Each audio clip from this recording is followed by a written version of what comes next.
ऐवजी 40 दिवस देण्यात आले.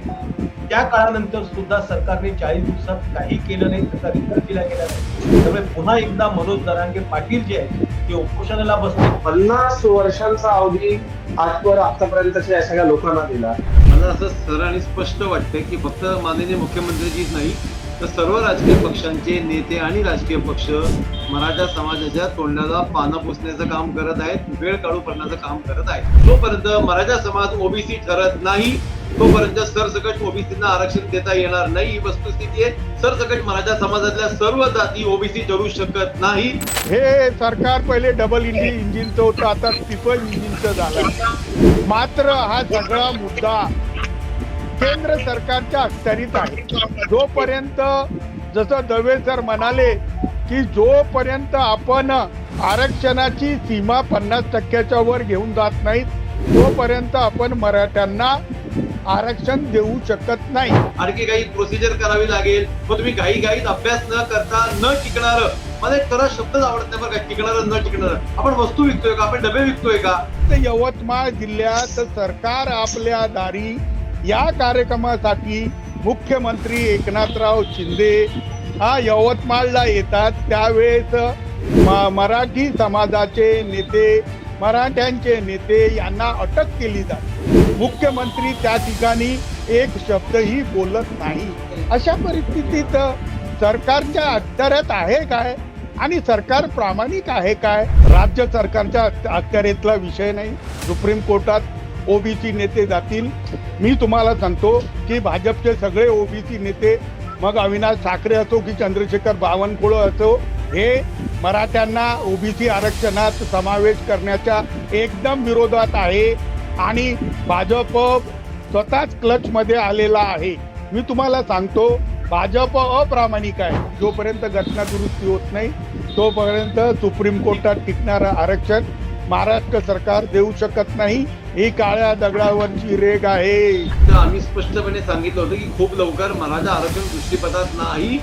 हा पोपट मेलेला आहे, फक्त पोपट मेला आहे, कोणी सांगत नाहीये. नमस्कार, मॅक्स महाराष्ट्र मध्ये आपलं स्वागत आहे. मी आहे सोनावणे. मराठा आरक्षणावरनं पुन्हा एकदा अंतरवली सराटी जालना इथे मनोज जरांगे पाटील यांनी उपोषण सुरू केलेलं आहे. उपोषणाचा आज 6वा दिवस आहे आणि संपूर्ण महाराष्ट्रात त्या संदर्भातल्या प्रतिक्रिया उमटतात. विविध ठिकाणी आमदारांना, खासदारांना अडवलं जात आहे, त्यांना जाब विचारला जातोय. अनेक आमदार, खासदार, वेगवेगळ्या पक्षाची लोक जी ती राजीनामा देत आहेत आणि आता तर एका आमदाराच्या संदर्भात दगडफेक झाल्याची, घर पेटवल्याची सुद्धा माहिती समोर येते. एकूणच मराठा समाजाला आरक्षण देण्याचा हा जो मुद्दा आहे, हा सरकार मुद्दा म्हणून चिघळवतो आहे का? कारण सरकारला अगोदर 30 दिवस ऐवजी 40 दिवस देण्यात आले. त्या काळानंतर सुद्धा सरकारने 40 दिवसात काही केलं नाही, त्याचा रिझल्ट दिला गेला नाही. त्यामुळे पुन्हा एकदा मनोज जरांगे पाटील जे आहेत ते उपोषणाला बसले आहेत आणि त्यातलं संपूर्ण महाराष्ट्रात ठिकठिकाणी प्रतिक्रिया उमटत आहेत.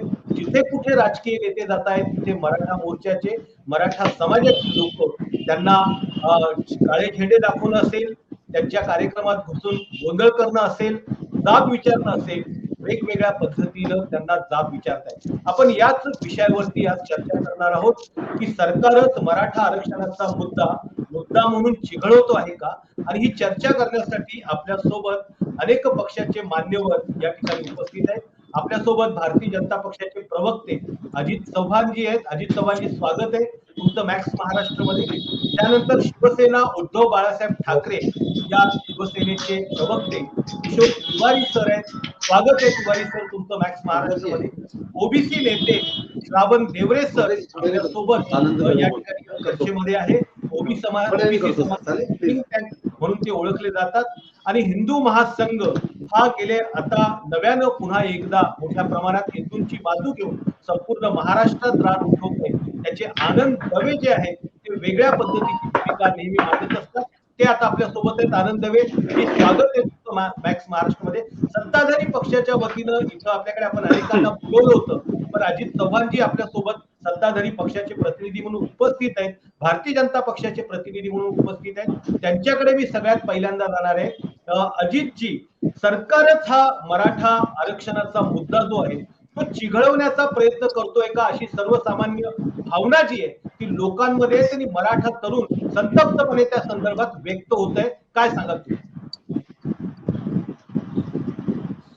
किरणजी, मी अतिशय नम्रपणे मॅक्स महाराष्ट्राच्या वतीनं महाराष्ट्रामधल्या सर्व माझ्या समाज बांधवांना सांगू इच्छितो की अशा पद्धतीची जर आपली भावना असेल तर ते अजिबात बरोबर नाही. आणि सरकारचं तसं म्हणणं देखील आपला त्या चर्चेसाठी फोन आल्यानंतर मी सांगितलं की मी अतिशय महत्वाची बैठक पुढे ढकलून तातडीने मी लगेच आपलं सांगितलं की मी या चर्चा करता येतो, कारण आम्हाला पक्षाने स्पष्टपणे सांगितलं की आपण लोकांपर्यंत गेलं पाहिजे, सांगितलं पाहिजे. माझ्या बाजूच्या खोलीमध्ये आमचे प्रदेशाध्यक्ष चंद्रशेखर बावनकुळे सध्या आहेत आणि आम्ही सकाळपासून वेगवेगळ्या आमच्या सहकार्याशी बोलून याच विषयावरती आज बावनकुळेजी पक्षाच्या मुख्यालयामधनं सर्व आमच्या कार्यकर्त्यांना सांगितलं की आपण लोकांपर्यंत जाऊन सांगितलं पाहिजे की या प्रश्नावरती सरकार किती गंभीर आहे. आज माननीय मुख्यमंत्र्यांनी सांगितलं की शिंदे कमिटीने जवळपास 1,73,00,000 कागदपत्रांची तपासणी केली, त्याच्यामध्ये 11,530 जुन्या कुंडी नोंदी आढळून आल्या. त्याच्यामध्ये अडचणी होत्या बऱ्याचशा. रेकॉर्ड उर्दूमध्ये होतं, मोडी लिपीमध्ये होतं, काही वेगवेगळ्या भाषांमध्ये होतं. रेकॉर्ड तपासून बघायचे त्या कमी वेळामध्ये 11,530 सर्टिफिकेट आपण देऊ शकतो असं तातडीनं जाहीर केलं. याच्यामध्ये आपण लक्षात घेतलं पाहिजे. अजितजी, मराठा समाजाने तुम्हाला 30 दिवसाच्या ऐवजी 40 दिवस दिले होते. 40 दिवसानंतर तुम्ही मराठा समाजाकडे कुठलीही ठोस भूमिका घेऊन गेला नाही. आरक्षण कसं देणार, कधी देणार, या संदर्भातले प्रश्न मराठा समाजाचे तरुण विचारत आहेत. त्याच्याबद्दल बोला.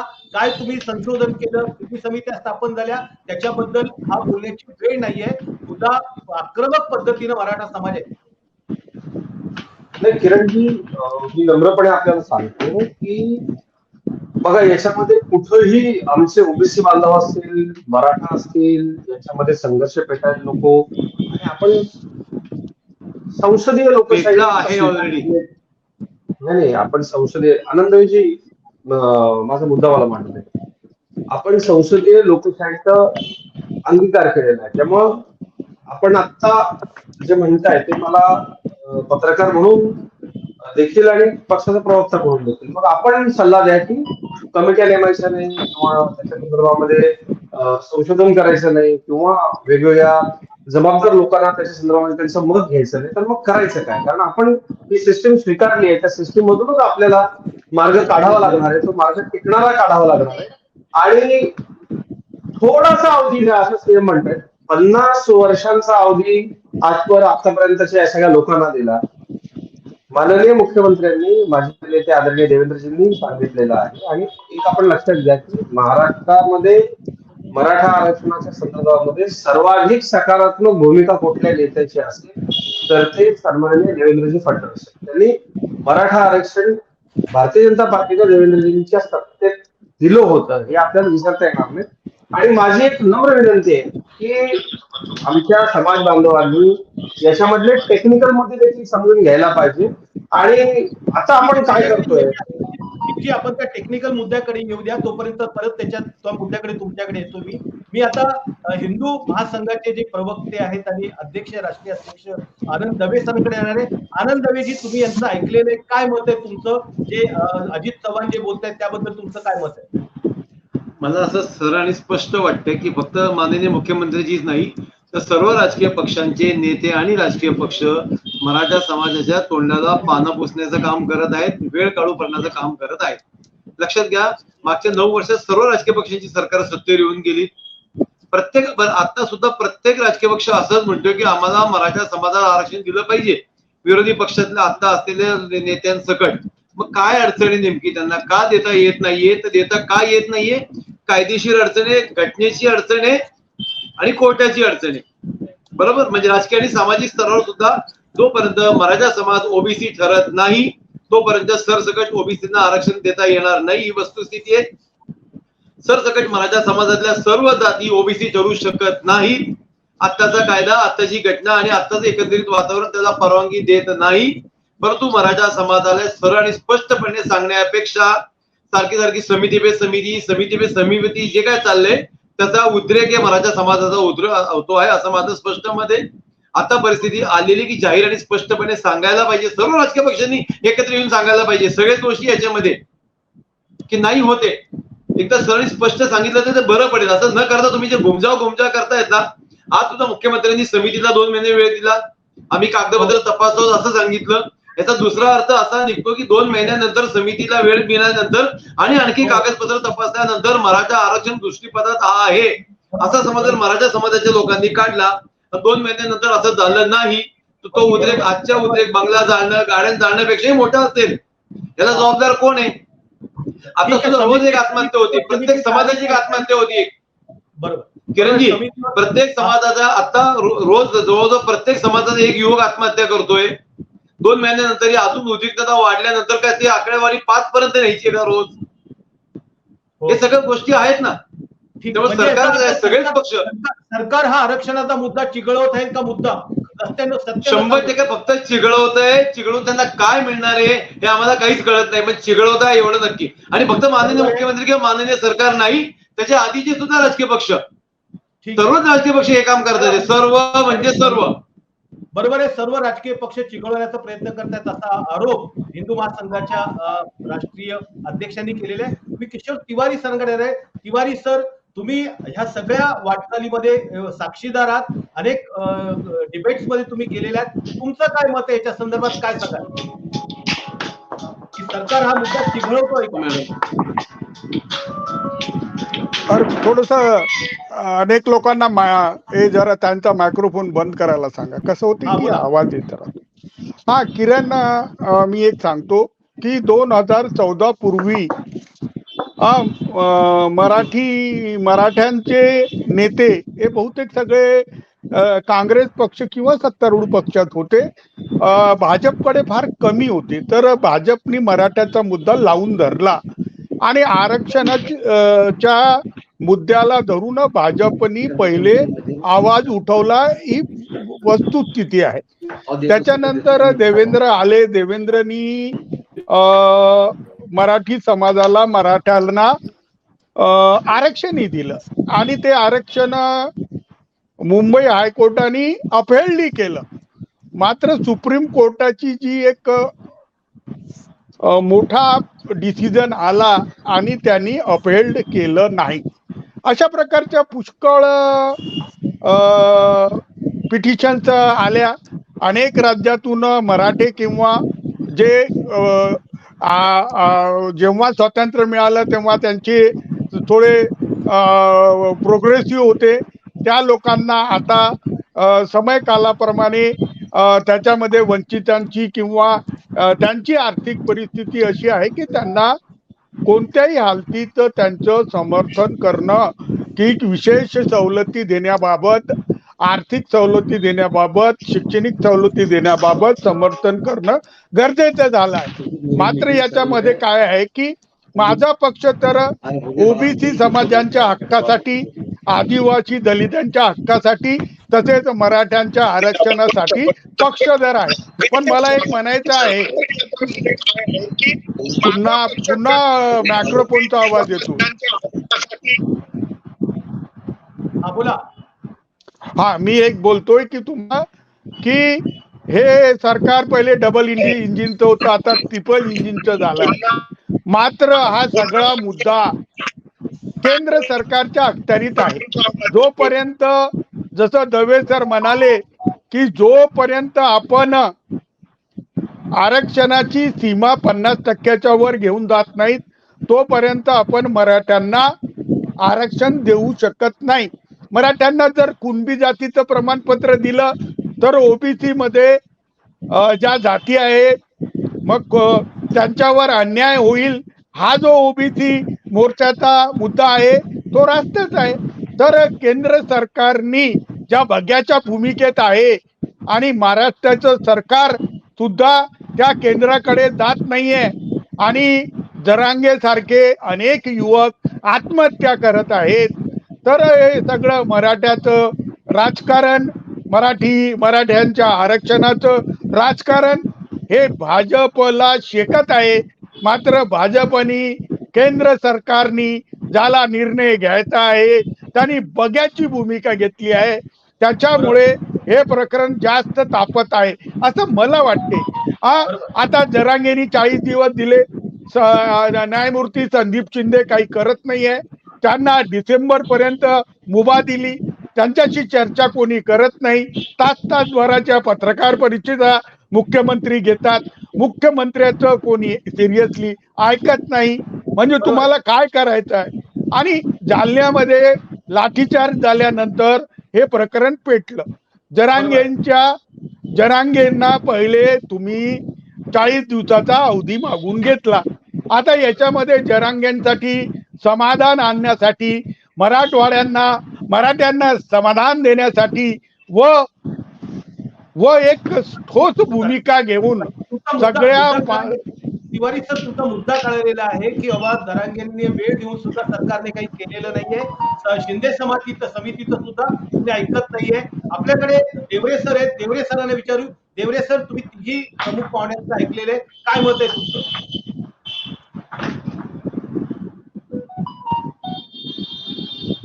तुमचा आवाज येत नाहीये देवरे सर. माईक ऑन कर. माईक, आवाज येत नाहीये.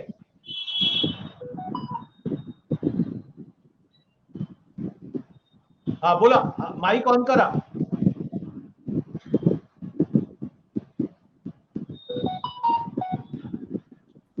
माईक ऑन करा तुमचा, माईक ऑन.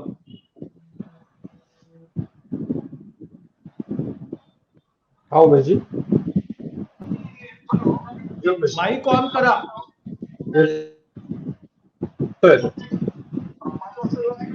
तुम्ही माईक ऑन करतात तोपर्यंत मी अजित चव्हाणांकडे जाणार आहे.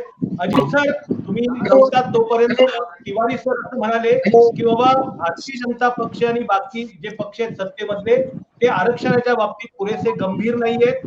तारीख देत आहेत. तशाच पद्धतीचं मत आनंद दवे यांनी केलेलं आहे.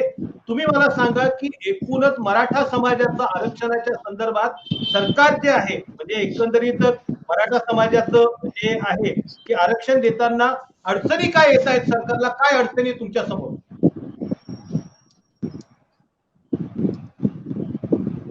मला एक गोष्ट नम्रपणे मराठा समाजाच्या माझ्या सर्व बांधवांना एक गोष्ट सांगायची आहे की या राज्यामध्ये मराठा आरक्षणाच्यासाठी जर सिरियसली काम करून मराठा आरक्षण देण्यासाठी भारतीय जनता पार्टीने दिलेलं आहे.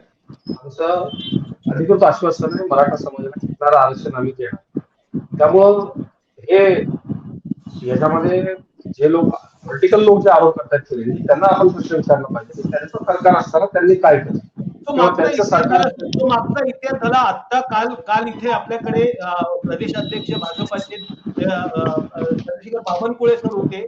त्यांनी सुद्धा सांगितले की आम्ही टिकणारा आरक्षण देणार, पण कधी देणार ते सांगत नाही ना. कधी देणार आहात त्याच्या संदर्भात? 2 महिन्यात, 1 महिन्यात, 15 दिवसात, 1 वर्षात, 5 वर्षात कधी देणार आहेत? कारण की मराठा समाज तेच विचारत आहे. तारीख नाही सांगणार कसं? किरणजी, माझा एक प्रश्न अजितजींना याच्यामध्ये घ्यायचा, आता टिकणारा देतात तर आधी न टिकणारा का दिलं मग? ठीक आहे, ठीक, न टिकणारं का दिलं? हा, नाही, याच्यामध्ये एक गोष्ट आपण अशी लक्षात घेतली पाहिजे की ज्या वेळेला आता बघा कसं आहे की अशा पद्धतीने आता कुत्सित हसणारी जी मंडळी आहेत तीच माणसं सत्तेत असताना हे आरक्षण कोर्टामध्ये टिकू शकणार.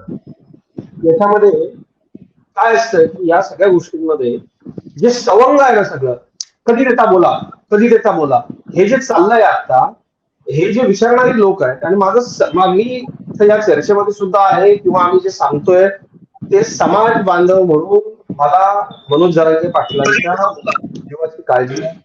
सर्वप्रथम मुद्दा क्रमांक 1, मराठा समाजाचे जे आंदोलन सुरू आहे त्याच्यामध्ये भारतीय जनता पार्टीचे कार्यकर्ते म्हणून देखील आम्ही सक्रिय आहोत. आता आधी न टिकणारं का दिलं ते कसं तुम्ही टिकवू शकला नाही? साधे ट्रान्सलेटर उपलब्ध करून देता आले नाही. मी स्वतः अशोक चव्हाण साहेबांना त्यावेळेला पत्रव्यवहार केलेला आहे, त्याच्या पोचपावत्या माझ्याकडे आहे, त्याची पत्र आमच्याकडे आहे. मीच नाही, राज्यामधल्या अनेक हजारो आमच्या बांधवांनी याच्या संदर्भामध्ये पत्रव्यवहार केला. अतिशय निग्लिजन्स त्यावेळेला केलं. ते आपण किशोर तिवारी साहेबांना विचारा की त्यांचं सरकार असताना असं काय घडलं, असा काय निग्लिजन्स झाला. आणि आता जे कुत्सितपणे जे विचारतायत किंवा जे हसतायत त्याच्यामध्ये अतिशय चुकीचा विषय हा असं नाहीये. आणि तुम्ही ते आता आपल्याला जे करायचंय बघा, सुप्रीम कोर्टामध्ये या विषयामधली क्युरेटिव्ह अजितजी प्रश्न एकदम स्पष्ट आहे की आरक्षण देण्यामधल्या अडचणी तुम्हाला काय आहे त्या लोकांसमोर सांगा, कधी देणार आहेत ते सांगा. मागचा इतिहास तर त्यांनी आरोप करणार, तुम्ही आरोप करणार, याच्यात वेळ जात राहील ना. मराठा आरक्षणाच्या संदर्भात आपण बोलतो, त्याच्यावरती बोलूया.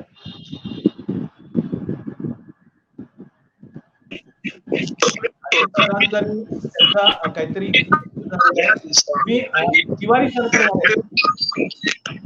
तिवारी सर हा बोला. अजित सरांचा काहीतरी टेक्निकल इश्यू आहे, ते जॉईन झाले की त्याच्याशी बोला. भाजपचं असं म्हणणं राहते प्रत्येक वेळेस की त्यांनी दिलेलं आरक्षण सुप्रीम कोर्टाने जेव्हा रिजेक्ट केलं त्यावेळेस सुप्रीम कोर्टात आम्ही बाजू मांडायला कमी पडलो. मात्र मी तुम्हाला सांगतो किरण की तांत्रिक दृष्ट्या सुप्रीम कोर्टाने जे मुद्दे समोर आणले आहेत त्यांचं असं म्हणणं आहे की एक्झिस्टिंग जे रिझर्वेशन आहे ते 50% वर जाऊच शकत नाही. आणि तुम्ही असं मधलं रिझर्वेशन काढाल तर कोणाचं तरी रिझर्वेशनाचा वर तुम्ही आघात कराल. तर आता त्यांचं सरकार आहे, त्यांनी 1,00,000 पानाचं सगळं केलं आहे. तर मला असं म्हणायचं आहे अजित यांना की त्यांनी तसं प्रॉमिस करावं की 50% केंद्राने भारतीय घटनेत टाकलेली सीमा कायम ठेवून असताना ते मराठ्यांना महाराष्ट्रात न्याय देतील. तर जरांगे उठून जातील व आंदोलन असंच पिचकटेल. कोण त्याच्यात आगी होत असेल तर त्याचाही भार जाईल. मात्र तुम्ही मतांसाठी हे सगळं केलं. आता तुमच्या अंगलट आलाय. तुम्ही डबल इंजिनचं सरकार आहे परंतु तुमचा दिल्लीचा इंजिन हा रिव्हर्स मध्ये चालतो आहे, हे कबूल करा ना. पंतप्रधान या विषयावर का बोलत नाही? पंतप्रधान इनिशिएटिव्ह का घेत नाही? माझ्या पक्षाचे शिवसेनेचे सगळे खासदार हे घटना दुरुस्तीसाठी तयार आहेत. त्यामध्ये महाराष्ट्राच्या मराठ्यांना न्याय मिळेल, धनगरांना न्याय मिळेल इतकं मी बोलतो आहे. आणि आमची भूमिकाही आम्ही स्पष्ट करू. किरण आता तरी सांगाल की हे टिकणार देणार आहे का आणि यांनी दिल्यानंतर ते टिकणार आहे का? फक्त गप्पा मारून काही होणार नाही. उत्तर घेऊया आपण की टिकणारा अधिवेशन म्हणजे आरक्षण देणार आहात का? अजितजी, राज्य सरकारच्या हातात आरक्षण देणं आहे का हा सुद्धा एक मुद्दा आहे की महाराष्ट्राच्या राज्य सरकारच्या हातात मराठ्यांना आरक्षण देण्याचा मुद्दा राहिलेला आहे का? की ज्या पद्धतीने 105 ही घटना दुरुस्ती झालेली आहे की त्याच्यामध्ये 50%च्या वरती हे करता येत नाही. आणि असं असताना राज्य सरकार मुद्दा म्हणून हा मुद्दा चिघळवतो आहे का? किरणजी, या विषयावरती अतिशय सिरियसली साधं चर्चा केली पाहिजे. आपण समाजामध्ये सगळी जबाबदार लोक आहोत. आता सध्या परिस्थिती किती गंभीर आहे. त्याच्या आधी राज्य सरकारनंच आरक्षण दिलं होतं, राज्य सरकारनंच ते टिकवलं होतं. ते गेलं कसं हे आपण शास्त्रबद्ध पद्धतीनं किशोर तिवारींना याचा जाब विचारा असं मी आपल्याला माझा प्रश्न सांगतोय. मला याच्यामध्ये एक गोष्ट सांगायची की कुठल्या राज्य सरकारला असं वाटतं किरणजी, म्हणजे आपण पत्रकार म्हणून प्रश्न विचारताना सुद्धा आपण राज्य सरकारच्या थोडस जरा बाजूने विचार करून बघा की कुठल्या सरकारला असं वाटतं की आपल्या राज्यामध्ये अराजकता माजावी, एखादा समाज क्या नाराज व्हावा की त्यातल्या लोकांनी आत्महत्या कराव्या, इतके व्यक्तित्व हवे. याच्यामध्ये एक गोष्ट आपण लक्षात घ्या की सरकारला जबाबदारीने वागावं लागतं. बेजबाबदारीने वागून सरकार समाजाला सत्य सांगा की आरक्षण देता येतं किंवा देता येत नाही. देता येत असेल तर इतका उशीर का लागतोय? सत्य सांगा ना समाजाला. तुमच्या प्रश्नामध्येच त्याचं उत्तर दडलेलं आहे किरणजी. आम्ही अजिबातच म्हटलेलं नाही की देता येत नाही. 100% देता येत आहे. त्याकरता जो मार्ग काढावा लागेल, आपण ज्या पद्धतीनं आता मनोज जरांगेंचं उपोषण आंदोलन सुरू आहे ते पाहता की सगळी परिस्थिती आहे, त्या परिस्थितीमध्ये कुणीही आदित्य लोकरेचं काम करू नये असं माझं नम्र निवेदन आहे, असं माझं आव्हान आहे. आपल्याला नक्की देता येईल त्याच्यासाठीचे. आता तुम्ही बघा ना, ज्या हजारो लोकांना आता कुणबी प्रमाणपत्र देण्याचा मार्ग मोकळा झालेला आहे, हा काढलेला यावरचा उतारा नाही का? ज्या मंडळींना मी याच्यामधल्या टेक्निकल गोष्टी तुम्ही किरण समजून घ्या. आपल्याला सरकारला बेजबाबदारपणे वागता येत नाही. विरोधी पक्ष वागू शकतात, टीकाकार वागू शकतात. आता याच्यामध्ये टीका करणारी जी लोक आहेत किंवा जे लोक आम्हाला भारतीय जनता पक्षाला जे लोक जाब विचारतायत त्या लोकांनी खुदकी गिरेबान में झाककर देखण्याची वेळ आहे असं मला वाटतं. त्याचं कारण असं आहे की ज्या पक्षानं आरक्षण दिलं, ज्या देवेंद्र फडणवीस साहेबांनी मराठा समाजाला सर्वप्रथम न्याय दिला, ज्या देवेंद्र फडणवीसांनी इतक्या वेगवेगळ्या पद्धतीने विचार केला आणि ईडब्ल्यूएसचं आरक्षण मी आपल्याला सांगतो, आपण त्याच्याविषयी सांगा ना जरा लोकांना, म्हणजे आत्महत्या थांबतील. की जवळपास हे जे 10% वाढलेलं आहे आरक्षण, त्याचा टक्केवारीचा जर विचार केला तर जवळपास 8.9% आसपास, म्हणजे माझा हा अंदाज आहे, कदाचित हा चुकीचा असू शकतो, परंतु 8% वरती तर निश्चितपणे, म्हणजे आकडेवारीचा फरक नसला तर 8% वर सरसकट महाराष्ट्रातल्या मराठा समाजाला ईडब्ल्यूएसच्या आरक्षणाचा लाभ होणार आहे. ते अतिशय महत्वाचे. आरक्षण मिळाल्यानंतर जे लाभ आम्हाला मिळणार आहे ते सरकार आता देत आहे.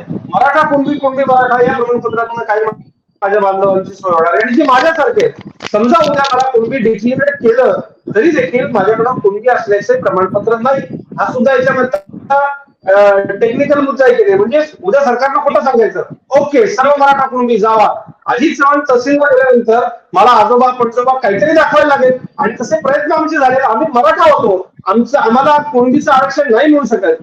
आणि याच्यातली टेक्निकल गोष्ट अशी लक्षात घ्या की झाडीपट्टीमध्ये, गडचिरोलीमध्ये, आसपासच्या परिसरामध्ये, कोकणच्या काही भागामध्ये, रायगड जिल्ह्यामध्ये कुणबी समाज बांधव यांच्या 36 वेगळ्या जाती आहेत. त्यातल्या फक्त मराठा पाटील मराठा, तिरळे कुणबी यांच्याबरोबरच काही ठिकाणी मराठा कुणबी रोटीबेटी व्यवहार होतो. इतर ठिकाणी तो समाजच वेगळा आहे. बोलणाऱ्या लोकांना बोलू द्यायचं नाही, त्यांना थांबवायचं आहे, बरोबर नाही. याच्यामध्ये टेक्निकल मुद्दे आले म्हणून चला आरक्षण दिलं असं आपल्याला करता येणार नाही. सरकार म्हणून आम्हाला जबाबदारीनंच वागावं लागेल आणि सरकार म्हणून आम्ही जबाबदारीनंच तिरंगी वागतो. तर बरं, सरकार म्हणून मराठा आणि बाकीच्या नोंदीच्या संदर्भातला वेगळ्या प्रकारे अशा पद्धतीचा मुद्दा अजित चव्हाण म्हणला. मी आनंद दवे सरांकडे येणार आहे. आनंद दवेजी काय सांगाल तुम्ही? अजित चव्हाण जे बोलतायत त्याशी सहमत आहात का?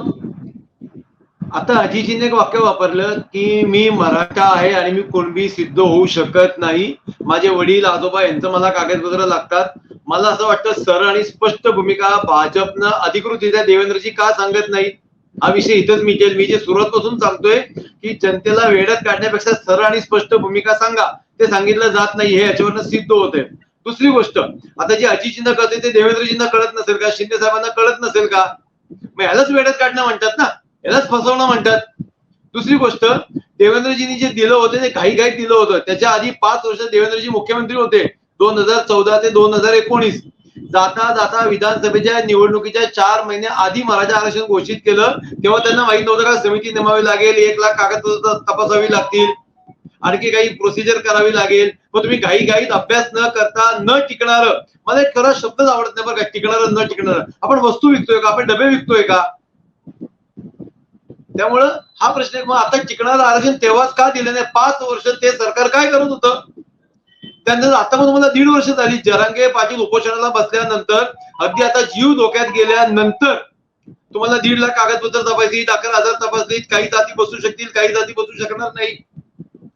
हा खेळ खंडोबा नाहीये का वेळेचा? लोकांच्या जीवाशी खेळताय तुम्ही.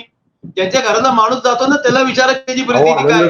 2 आणि 5 लाख तुम्ही कॉम्पेन्सेशन देताय. गोष्टी आपण लक्षात घ्यायला लागतो. त्याच्यामध्ये जर टेक्निकल विषय, अजितजी टेक्निकल विषय, अजितजी टेक्निकल नाही, थांबा माझं पूर्ण होऊ द्या. अजितजी माझं पूर्ण होऊ द्या. किरणजी त्यांना सांगा जरा माझं पूर्ण होऊ द्या. किरणजी त्यांना सांगा, त्यांचा मुद्दा पूर्ण होऊ द्या. किरणजी त्यांना माझं, तुम्ही बोला त्यांच्या मुद्द्यावरती, तुम्हाला संधी देतो मी. हा बोला. एक्झॅक्टली अजितजी माझं म्हणणेच आहे की देवेंद्रजी अभ्यासू व्यक्तिमत्व म्हणून गणले जातात ना, ते काय दुसऱ्या कुठल्या एखाद्या नेत्यासारखं वागत नाही, राजकीय नेत्यासारखं उपटसुंब बोलणं. मग तुम्हाला टेक्निकल विषय माहित नव्हते का? मग तुम्ही कसं मराठा आरक्षण घोषित केलं, कोणत्या आधारावर केलं? मग आता 1.5 वर्ष आधी का होत नाही? आणि हेच देवेंद्रजी 1 वर्ष आधी, थांबा, हेच देवेंद्रजी 1.5 वर्ष आधी विरोधी पक्षात असताना सांगत होते की सत्तेवर आल्या 8 दिवसात शक्य आहे, आम्हाला सत्ता द्या, कसं आणायचं आम्ही दाखवू. मग का नाही येते? बरोबर, का लोक म्हणतात, का आमदारांचे बंगले जाळले जात आहेत? सत्तेत आल्यानंतर 8 दिवसात आरक्षण देऊ अशा पद्धतीची घोषणा उपमुख्यमंत्री देवेंद्र फडणवीस केली होती. काय सांगा? अभ्यासाशिवाय गेली होती का? असताना वेगळं आणि सत्ता नसताना वेगळं असं दुटप्पी धोरण काय? अजितजी, असं दुटप्पी धोरण अजिबात नाही. मी वारंवार आपल्या सगळ्यांना एक गोष्ट सांगतोय की काय होतं, एक गोष्ट आपण लक्षात घ्या की आपण सगळे ज्या गोष्टींवरती आक्षेप घेताय त्या गोष्टीशिवाय, म्हणजे जी सिस्टीम आपण स्वीकारली, आपण राजेशाहीमध्ये राहतो का? की वाटलं देवेंद्र फडणवीस साहेबांना राजा उदरदार आणि चलो आजपासून हे असं होत नाही. आपल्याला लोकशाही त्यांना माहित नव्हतं आणि का हे? दोन प्रयत्न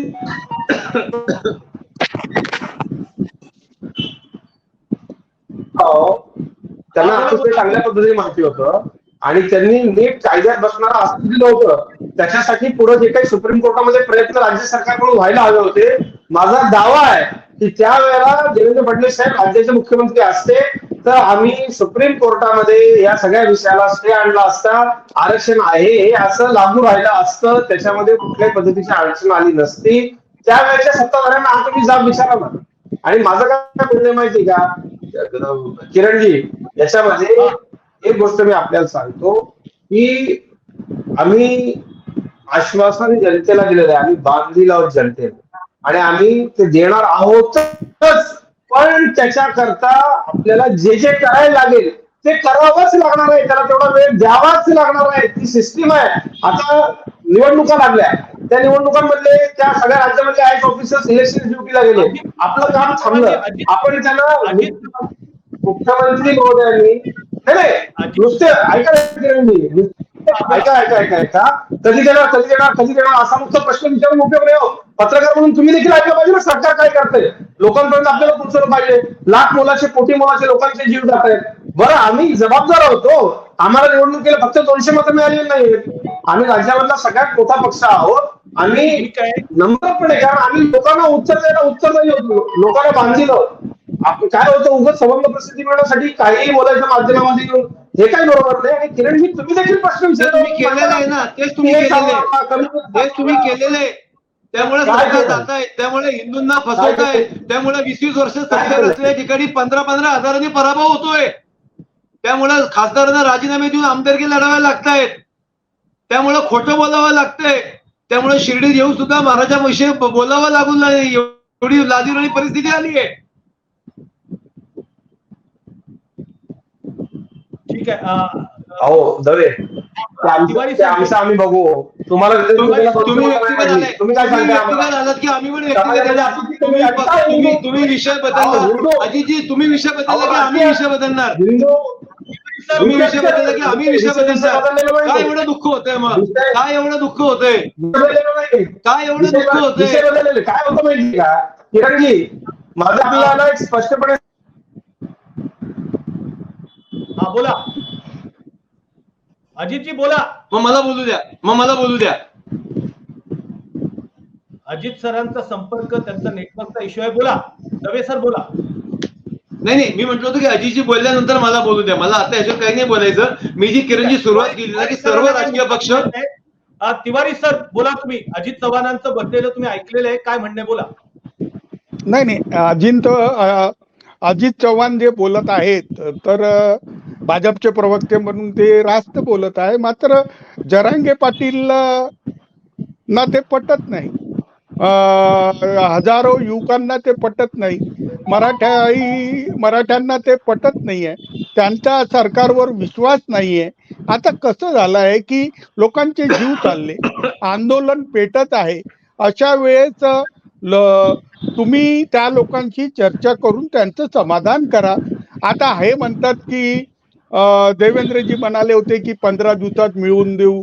आता जे तुम्ही म्हणाला होता त्याप्रमाणे तुम्ही आरक्षण त्यांना मिळवून द्या. मी तर तुम्हाला सांगितलं की घटनात्मक तरतुदी अशा आहेत की 50% वर आरक्षण जाऊ शकत नाही आणि 50% आत आरक्षण द्यायचं आहे तर आता जे आरक्षणाचा लाभ घेत आहे त्यांच्यावर अन्याय करणारं होईल. तर हे सगळं इंटरमिक्सिंग असल्यामुळे व सरकारला त्रासदायक असल्यामुळे सरकारला याच्यातून मार्ग काढायला मराठ्यांच्या सोबत बसावं लागेल. पण फक्त मतांसाठी मोठ्या मोठ्या गोष्टी करायच्या 1 महिन्यात देतो, 2 महिन्यात देतो, आणि ज्या केंद्राला घटना दुरुस्ती करून आता प्रवर्ग तयार करून अशी तरतूद तयार करायची आहे की त्यामध्ये सुप्रीम कोर्ट काही करणार नाही, आम्हाला किती दोष द्याल तुम्ही? तर सत्तेत आहात, आंदोलन सुरू आहे, मार्ग काढा आणि त्यांना तुम्ही शांत करा आणि मराठ्यांना न्याय द्या. तुमच्यानी होत शकत नसेल तर सत्ता सोडून द्या. याच्यापेक्षा मी काय बोलू आता? अजितजी, तिवारी सरांनी तुमच्या समोर प्रश्न टाकलेला आहे, आरक्षण देता येत नसेल तर सत्ता सोडा, किंवा तुम्ही जे समजा आरक्षण देतायत. मला एक प्रश्न याच्यामध्ये, शिंदे समितीच्या अहवालानंतर मराठ्यांना आरक्षण देता येईल का, हा एक प्रश्न. आणि पंतप्रधान महाराष्ट्रात येऊन मराठा आरक्षणात मनोज जरांगे पाटील यांनी पंतप्रधानांना रिक्वेस्ट केली होती, विनंती केली होती की मराठा आरक्षणावरती बोला. त्यांनी एक शब्द बोललेला नाही. म्हणजे भारतीय जनता पक्ष मराठ्यांना आरक्षण देण्याच्या बाजूचा आहे की नाही? पंतप्रधान त्यांना समजवू शकले असते, ते काही बोलले असते तर कदाचित आज जो उद्रेक उडालेला आहे तो उडाला नसता. काय सांगा? किरणजी, मला असं वाटतं की या राज्याचं नेतृत्व सक्षम आहे, त्यांच्याकडनं जर हा प्रश्न सुटणार नाही असं वाटल्यानंतर पंतप्रधान याच्यामध्ये हस्तक्षेप करू शकतील, निश्चितपणे ते करतील. परंतु मला असं वाटतं की पंतप्रधान येण्याच्या आदल्या दिवशी, दसऱ्याच्या दिवशी, श्री शिवछत्रपतींच्या पायाला हात लावून या राज्याचे मुख्यमंत्री एकनाथराव शिंदे ज्यावेळेला सांगतात की मी मराठा आरक्षण टिकणारं असं देण्याकरता जेव्हा बांधलेलं आहे, तेव्हा मला असं वाटतं की अशा पद्धतीचे त्यांच्यावरती अविश्वास व्यक्त करणारे, आमच्या सरकारवरती अविश्वास व्यक्त करणारे प्रश्न अप्रस्तुत आहे आणि बांधील आहोत देण्याकरता. मला या वेळेला असाही प्रश्न विचारायचा आहे खरं तर, की राजकारणाची वेळ अजिबात नाहीये. राज्यामधल्या माझ्या समाज बांधवांचा अतिशय जिव्हाळ्याचा हा जो प्रश्न आहे तो अगदी ऐरणीवर आलेला आहे. मला असं वाटतं की या विषयावरती राजकीय पोळी भाजणारे, सवंग विधान करून फुकटची लोकप्रियता मिळवण्याचा प्रयत्न करणारे लोक, या लोकांनी देखील आमच्या समाजाच्या भावनांची अजिबात खेळू नये. मराठा समाज हा आग आहे, आगीशी खेळण्याचा प्रयत्न करू नका. सरकार म्हणून आम्ही अतिशय जबाबदारीने वागतो. सरकार म्हणून जबाबदारीने जे जे केलं पाहिजे किरणजी, ते सगळं होतं आहे. मला असं वाटतं मुख्यमंत्री, उपमुख्यमंत्री, पंतप्रधान बोलू शकत होते, विनंती करू शकत होते, आव्हान करू शकते. कदाचित मराठा मनोज जरांगे पाटलांनी राज्याच्या मुख्यमंत्र्यांवरती राज्यमंत्र्यांवर आपल्याला विश्वास नाही का? राज्याचे मुख्यमंत्री आणि माझे नेते आदरणीय देवेंद्रजी हा प्रश्न अतिशय चांगल्या पद्धतीने मुख्यमंत्री आणि मुख्यमंत्री विचारपीठावर होते, त्यांनी सुद्धा ही मराठा समाजाची व्यथा पंतप्रधानांसमोर मांडली नाही. अजितजी, ती जाहीररित्याच मांडली पाहिजे असं काही परिस्थिती, आताचं वातावरण, आताचं हे सगळं पाहता त्यांनी वेगवेगळ्या व्यासपीठावरून तो कार्यक्रम वेगळा होता. आता या कार्यक्रमामध्ये इतर दुसऱ्या कुठल्या कार्यक्रमाचा तुम्ही उल्लेख का नाही करा किरणजी, असा प्रश्न मी आपल्याला विचारला तर ते अतिशय अप्रस्तुत आहे. मला असं वाटतं तो कार्यक्रम वेगळा होता आणि महाराष्ट्राच्या मुख्यमंत्र्यांवरती आपल्याला प्रश्न मला विचारायचा. जेव्हा मुख्यमंत्री जबाबदारीने आपल्याला सांगतात की आम्ही हे करू आणि ते करण्याकरता शक्य ते सर्व प्रयत्न सुरू आहेत. निवृत्त न्यायमूर्तींची समिती आजच मंत्रिमंडळाच्या उपसमितीमध्ये जे डिसिजन झालं, आपण सरकार काय करतंय ह्याच्या पॉझिटिव्ह प्रत्येक सेगमेंटमध्ये मी माध्यमातून सरकारचं काय काय चाललंय ते सगळं आपण लोकांच्या समोर आणलं तर हा जो बोलून घेतो ना, आत्महत्या करतायत, मला प्रामुख्यानं लोकांच्या आत्महत्यांच्या संदर्भामध्ये मला अतिशय काळजी वाटते. उपसमितीच्या बैठकीत तातडीने निर्णय झाला की मराठवाड्यामधल्या ज्या ज्या बांधवांच्या कुणबी नोंदी सापडतील त्यांना तातडीनं कुणबी प्रमाणपत्र दिलं जाईल, त्यांना ते आरक्षण देईल. ठीक आहे, तातडीने मराठा समाजाला, मराठवाड्यातल्या ज्या कुणबी नोंदी सापडतील त्यांना आरक्षण देण्याचा निर्णय झाल्याचं मत अजित चव्हाणांनी मांडलेलं आहे. सरकार काम करतंय, फक्त ते कधी त्याच्या संदर्भाचा वेळ सांगत नाहीये. तिवारी सर बोला, तुम्ही, मला काय बोलायचं? नाही, मला अजित बोलले की आम्ही चीप पब्लिसिटीसाठी येतो, फुकटच्या पब्लिसिटी साठी येतो. मला एक सांगा, मी काय बोललो? मी इतकंच बोललो की जे अजित बोलतात की सरकार प्रामाणिकपणे प्रयत्न करते, मात्र जरांगे पाटील ते कन्व्हिन्स होत नाहीत. मराठ्यांना त्यांचं सरकारचं गांभीर्य लक्षात येत नाही तुम्ही 40 दिवसाचा अवधी घेऊन केलं नाही म्हणून आंदोलन पुन्हा सुरू झालं. आज यवतमाळ जिल्ह्यात सरकार आपल्या दारी या कार्यक्रमासाठी मुख्यमंत्री एकनाथराव शिंदे यवतमाळला येतात. त्यावेळेस मराठी समाजाचे नेते, मराठ्यांचे नेते यांना अटक केली जाते. मुख्यमंत्री त्या ठिकाणी एक शब्दही बोलत नाही. अशा परिस्थितीत सरकारच्या अखत्यारात आहे काय आणि सरकार प्रामाणिक आहे काय आणि सरकारच्या जर अधिकार क्षेत्रात नसेल तर ते कसं होईल? तुम्ही घटनात्मक दुरुस्ती आणणार नाही आणि आरक्षणाची लिमिट तुम्ही वाढवत जाल तर हे तर फसवणं आहे आणि असं आरक्षण टिकणार नाही हे त्यांनाही माहित आहे. आता मराठे सगळे पेटलेले आहेत. मला असं वाटते की सरकारच्या अडचणीची वेळ आली आहे.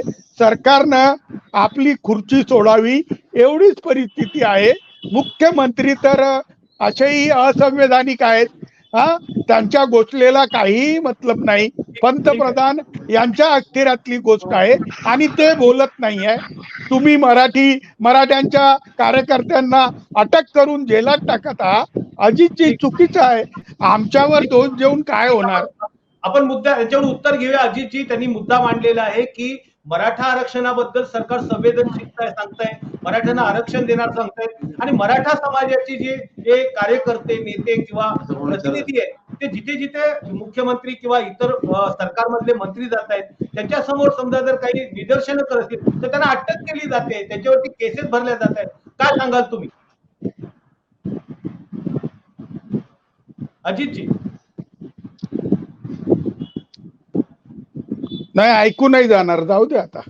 आपण यांच्याशी बोलूयात. दवे सर, तुम्ही सांगा तुमचं काय मत आहे याच्यावरती की जिथे जिथे धरपकड केली जाते मराठा कार्यकर्त्यांची?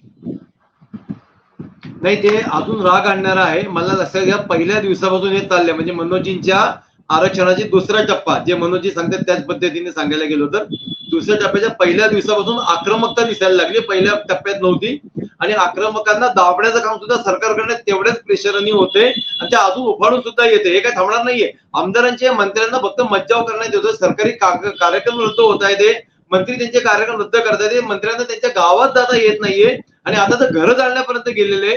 हे वाढू नये म्हणूनच मला असं वाटतं की सरकारने सर्व पक्षीय आणि सर्व जातीय मराठा आणि ओबीसी मुख्य या दोन जातीच्या नेत्यांना एकत्र बसवून का होत नाहीये, कसं देता येत नाही किंवा कसं देता येईल स्पष्ट करून एक संयुक्त पत्रकार परिषद घेऊन समाजाला शांत केल्याशिवाय हे होणार नाही. आता दोन्ही समाजाचे आता दगड देण्याचं काम चालू आहे, ते थांबलं गेलं पाहिजे असं आमचं स्पष्ट. दोन्ही समाजात आता दगड देण्याचं काम केलं जात आहे. त्याच्याऐवजी दोन्ही समाजाच्या संदर्भात समन्वयाची भूमिका घेऊन स्पष्टता केली पाहिजे आणि सर्व राजकीय पक्ष करतात. पुन्हा एकाला दोष देण्याचा अर्थ नाही.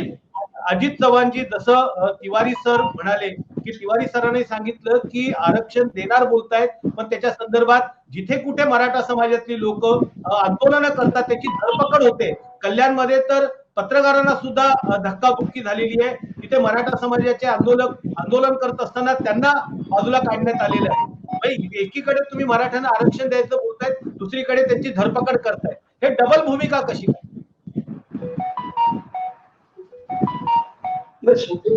कायदा सुव्यवस्था राखणं हे सरकारचं काम आहे. मी आपल्याला अतिशय नम्रपणे सांगतो की सरकारच्या कडून मराठा समाजाच्या आंदोलकांवरती कुठल्याही पद्धतीची जोर जबरदस्ती केली जाणार नाही.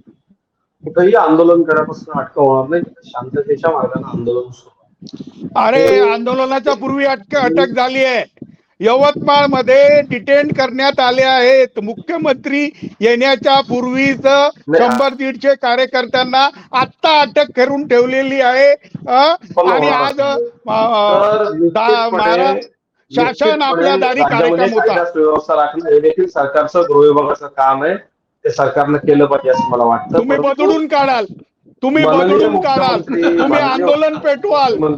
अरे, तुम्हाला चर्चा करायची नाहीये. कायदा नाही हातात घेतला. कार्यक्रमाच्या पूर्वीच अटक तर केली पण त्यांच्याची हिसळवासळ करण्यात आली आहे. तुम्ही परिस्थिती अजित आटोक्या बाहेर आहे. तुम्ही समजून घ्या. तुमचे शासन आपल्या दारी हाच कार्यक्रम होत नाहीये. तुम्ही शासन दारी घेऊन जात आहे पण लोकच अटक करत आहे. कशी परिस्थिती आहे अजित? अशी भयंकर परिस्थिती, दयनीय परिस्थिती तुमची आलेली आहे. सत्ता सोडण्याचे दिवस आले आहे, हे कबूल करा. होत नाही तुमच्यानी, मी बोलतो ना. ठीक आहे. त्या अजित अजित चव्हाण जे आहेत ते त्यांचा नेटवर्कमुळे आपल्या चर्चेतून बाहेर गेलेले आहेत. पण तिवारी सर, दुसरा एक तुम्हाला प्रश्न असा विचारतोय की एकूणच हे जे आरक्षण आहे, शिंदे समिती जी स्थापन केलेली आहे, त्या शिंदे समितीच्या शिफारशीवरती मराठा समाजाला आरक्षण देता येईल? राज्य सरकारच्या अखत्यारीतला विषय नाही. सुप्रीम कोर्टात ओबीसी नेते जातील. मी तुम्हाला सांगतो की भाजपचे सगळे ओबीसी नेते, मग अविनाश ठाकरे असो की चंद्रशेखर बावनकुळे असो, हे मराठ्यांना ओबीसी आरक्षणात समावेश करण्याच्या एकदम विरोधात आहे. आणि भाजप स्वतःच क्लच मध्ये आलेला आहे. मी तुम्हाला सांगतो, भाजप अप्रामाणिक आहे. भाजपनी 50% वर ते घटनात्मक दुरुस्ती करून लिमिट वाढवू शकत नाही.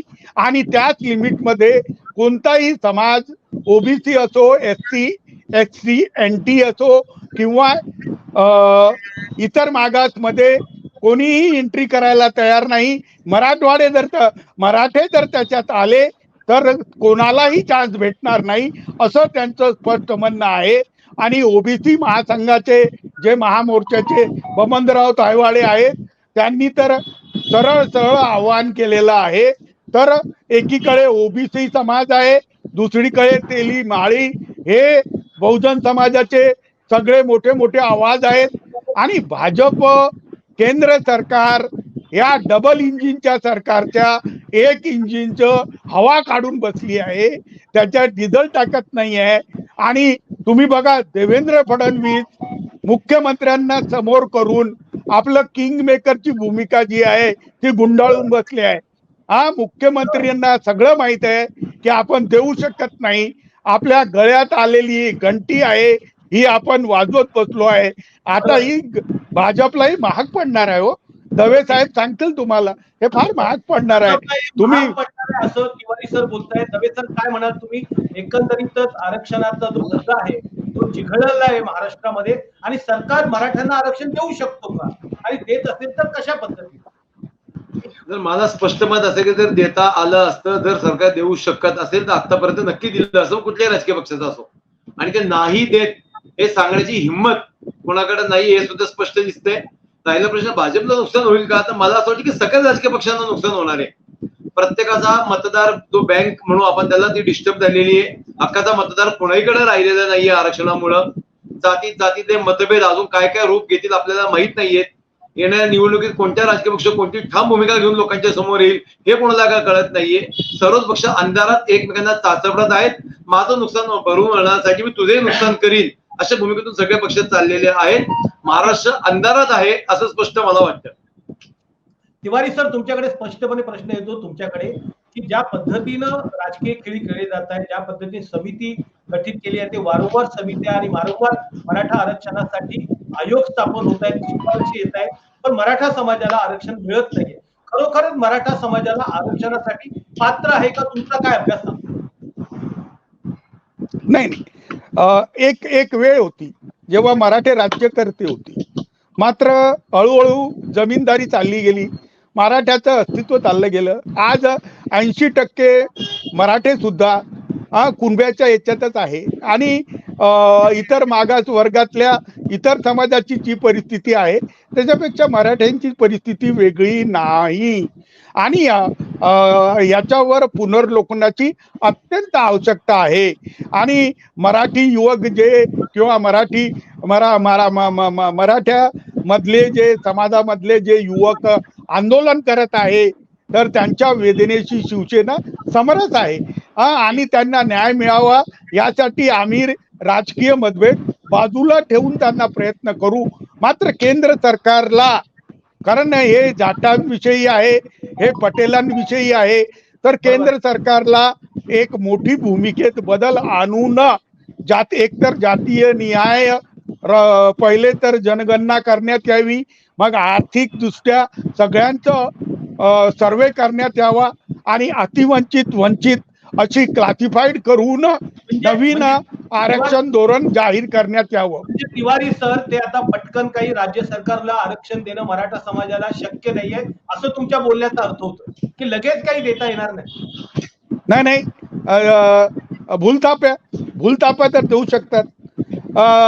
राजकीय नेत्यांना किंवा अशा आंदोलनकारांना, जसं तो आपल्या गुजरात मधला नेता भाजपनी की सगळे हे याच्यापूर्वी 14च्या पूर्वी ज्या मराठ्यांचे आंदोलन होते त्या नेत्यांना यांनी सत्तेत घेतले ना, हे सत्तेत घेऊन घेतात आणि आंदोलन दाबतात. ते लगेच म्हणजे सरकार आता लगेच 1-2 महिन्यात आरक्षण देऊ शकत नाही मराठ्यांना, ही वस्तुस्थिती आहे का?